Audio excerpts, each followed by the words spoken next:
जनसुराज के सूत्रधार प्रशांत किशोर बिहार बदलाव यात्रा पर निकले हैं। इसी यात्रा के क्रम में जहानाबाद पहुंचे, जहां गांधी मैदान में उन्होंने जनसभा को संबोधित किया।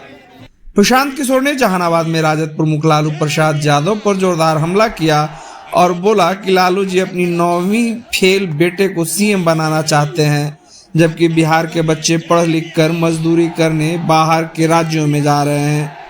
जहानाबाद की जनता से पीके ने वादा किया और कहा कि इस बार नेताओं का चेहरा देखकर नहीं, अपने बच्चों के शिक्षा और रोजगार के लिए वोट दें। छठ के बाद युवाओं को बिहार में ही 12,000 रुपए देने की बात कही। कुर्सी का लड़ाई है, कुर्सी छोड़ के खड़ा हो जा रहे हैं। बैठो भाई कुर्सी पर, पहले बैठिए। नीतीश चाचा कुर्सी पर बैठ गए हैं तो उठिए नहीं रहे हैं। जनता को कुर्सी मिला है, कुर्सी पर खड़ा हो जा रहे हैं। देखिए, बढ़िया बात सुनने आए हैं तो धूपो कम हो गया है। 5 मिनट धीरज रखिएगा तो हवा भी चलेगा। बैठिए कुर्सी पर, बैठिए। तो भैया हम वोट न मांगते हैं। वोट काहे नहीं मांगते हैं? वोट मांगने वाला तो हर साल 2 साल पर आपके यहाँ कोई न कोई आता ही है। जो आया यही कहा कि हमको वोट दे दो, हम आएंगे तो तुम्हारा सारा काम हो जाएगा। यही बात सुन सुन के आप जीवन भर से वोट देते जा रहे हैं। पहले 40-45 बरिस तक हम लोगों ने कांग्रेस को वोट दिया, फिर 15 बरिस गरीब के बेटा लालू जी को राजा बनाया गया। अभी 20 बरिस से नीतीश बाबू कुर्सी पर बैठे हैं। दिल्ली में हमने मोदी जी को भी जिताकर देख लिया। आपका जहानाबाद का, बिहार के लोगों का जीवन नहीं सुधरा। तब आयल बनन कोनो प्रशांत किशोर, रउआ हमार बात सुनब आ हमरा पर भरोसा करके हमरा के वोट देव, तो भैया एकर का गारंटी बा कि जीतला के बाद हम आपके साथ धोखा नहीं करेंगे? भाई, वोट से पहले तो सब बढ़िया बतियाता है, वोट के बाद आपके साथ धोखा होता है। इसीलिए यहाँ वोट नहीं मांगा जाएगा। अभी 15 मिनट में आपको एक रास्ता बताएंगे, गरीबी से निकलने का रास्ता। वो रास्ता आप सीख लीजिए और फिर जिसको बुझाए उसको वोट दे दीजिए।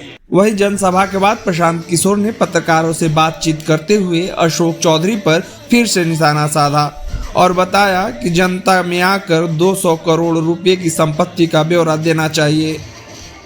जदयू के प्रवक्ता नीरज कुमार भी यही मांग उनसे कर रहे हैं।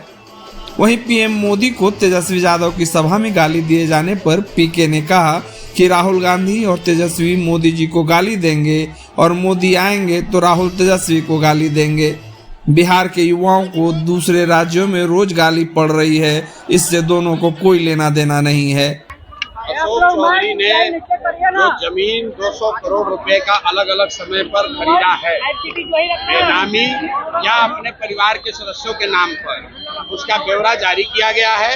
अब अशोक चौधरी यहाँ के बिहार की जनता को बताएं कि उसमें कौन प्रॉपर्टी गलत है, कौन सही है। अगर गलत है तो हम पर कार्रवाई करें, हमको जेल में डालें, मानहानि करें। अगर गलत नहीं है तो पद से इस्तीफा दीजिए। उनके तो अपने पार्टी के नीरज कुमार जी ने कहा कि ये नीतीश कुमार के पार्टी का परिपाटी रहा है कि अगर इल्जाम लगता है तो पब्लिक में आकर आपको जवाब देना चाहिए। ऐसा है, मोदी जी को या मोदी जी के मां को गाली जो इन लोगों ने दिया, या जो मोदी जी जिसको गाली दे रहे हैं, भाजपा वाले जिसको गाली दे रहे हैं, ये तो चुनाव के समय इनका फिक्स मैच है। राहुल गांधी तेजस्वी यादव गाली देंगे मोदी जी को, मोदी जी आएंगे गाली देंगे तेजस्वी यादव को, राहुल गांधी को। जनता उसमें उलझ जाएगी। लेकिन इनमें से कोई ये बात नहीं करेगा कि जो बिहार के लड़कों को जो लोग गाली दे रहे हैं, महाराष्ट्र में, दिल्ली में, तमिलनाडु में बिहार के बच्चों को जब गाली पड़ती है, वो कैसे सुधरेगा ये नहीं बोलेंगे। बिहार में रोजगार कब होगा, पलायन कब रुकेगा ये नहीं बोलेंगे। बिहार में बाढ़ पर एक शब्द नहीं बोला। चवनिया गांव पूरा गंगा में डूब गया, उस पर नहीं बोलेंगे। एक दूसरे को गाली देंगे, ताकि जनता फिर उस चक्कर में आ जाए, वोट दे दे और फिर 5 वर्ष ये दोनों एक दूसरे को मिलकर ही ये तेजस्वी यादव के मंच से मोदी जी के मां को गाली दिया गया। अब तेजस्वी यादव की मां राबड़ी देवी भाजपा के अध्यक्ष दिलीप जायसवाल को अपना भाई बता रही हैं। तो आप बताइए कौन किसको गाली दे रहा है? कि जनता को बेवकूफ नहीं बना रहा है तो क्या कर रहा है? उन भाजपा के अध्यक्ष दिलीप जायसवाल को राबड़ी देवी अपना भाई कह रही है और राजद के लोग मोदी जी के मां को गाली भी दे रहे हैं।